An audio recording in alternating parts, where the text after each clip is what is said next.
Those who are first year in Rome, just put up their hand to give us an idea. You see, it's no small matter. So, those who are first years in Rome, I want to say special welcome to this city, to you. People like me, I came to Rome only a few years ago, 1955. Those who are in Rome, you never know. You will appreciate your years in Rome, perhaps more later than now. But they are golden years.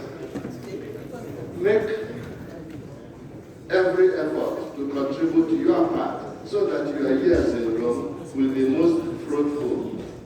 Listen to others. Ask questions. You are not the first to come to Rome, and you are not likely to be the last.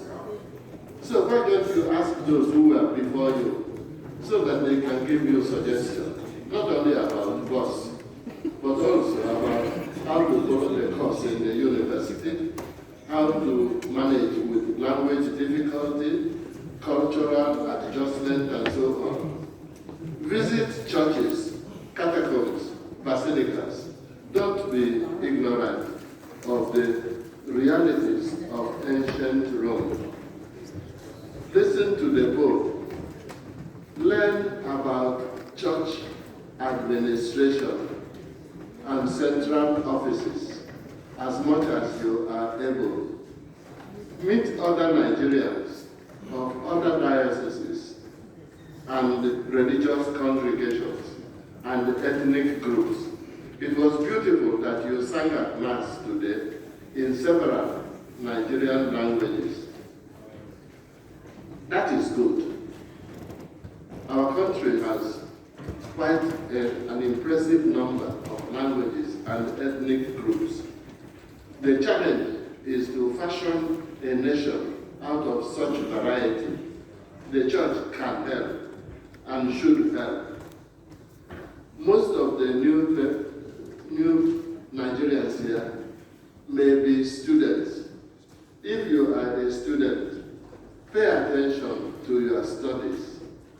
It is true that the modern media, beginning with the cell phone and other forms of computer, they do have their importance, but don't allow them to eat up your time. Don't allow them to dominate you. You dominate them. You decide when you will listen. Don't telephone when there is no need, just to ask, how are you over there? How is the weather?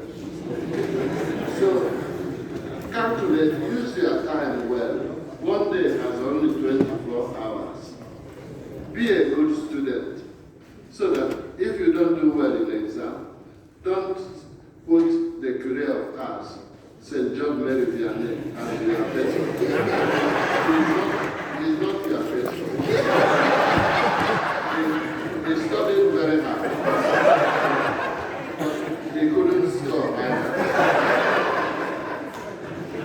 If you need a patron, I tell you, Acts of the Apostles, chapter 20, Eutychus, that young man who was sleeping when St. Paul was preaching the whole night. St. Paul was a long lecturer. So he talked the whole night. This man fell from first floor and died. And Paul did a miracle to raise him up. He is your patron. He couldn't pass exam, but he was wise, he was holy, he was humble. He had so many good qualities. And the rector of the seminary was very wise to tell the bishop, this student is exceptional. Don't send him away. Ordain him. And he did wonders. He's the patron of parish priests. But he's not the patron of students who sleep in class. Then, many Nigerians here work in the generalate, or they are professors in universities, or they work in the Secretariat of State in the Vatican, or the Nigerian Embassy, or some other assignment. Whichever it is, be an unofficial ambassador of your country. We have official ambassadors, but we all can become unofficial. Maybe to see how you perform. When I came to Rome first, 1955, Nigerians were very few. But today we are quite a number. And how we perform gives an image to our country. Love the universal church. Rome is a great opportunity to have a type of physical contact with representatives of the universal church. You meet especially students and seminarians and members of religious orders from many parts of the world. See what you can contribute to the universal church and ask yourself, what can you contribute from here to the local church when eventually you finish? And when your bishop or religious superior writes you and the letter contains the word return home, do not declare a crisis in the area. There is no crisis. If they say you return, you return. You don't have to collect all the academic degrees in Rome before you return home. And be there at the disposal of divine providence. Do not contrast yourself with another and declare that since this one got doctorate, you also must get doctorate. It may be or it may not be, but don't insist. Otherwise, you will ruin the plans of divine providence for you.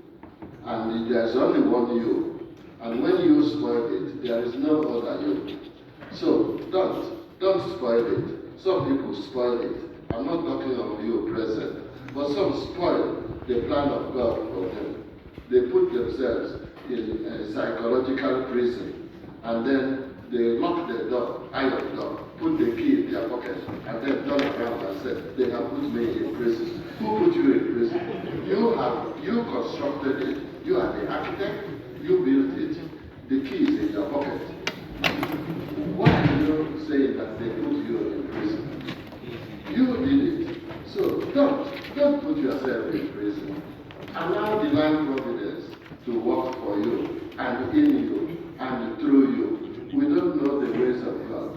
God can put people on your way and arrange events in which may not seem favorable now, but in the long term, you see that God planned it and they became favorable. Like the famous Joseph, the son of Jacob in the Old Testament. I know you have your normal annual meeting.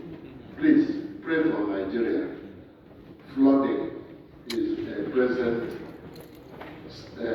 challenge in the country. Insecurity is a worry, is a fact. And the elections are coming. And Nigerians are not known for calm. When the elections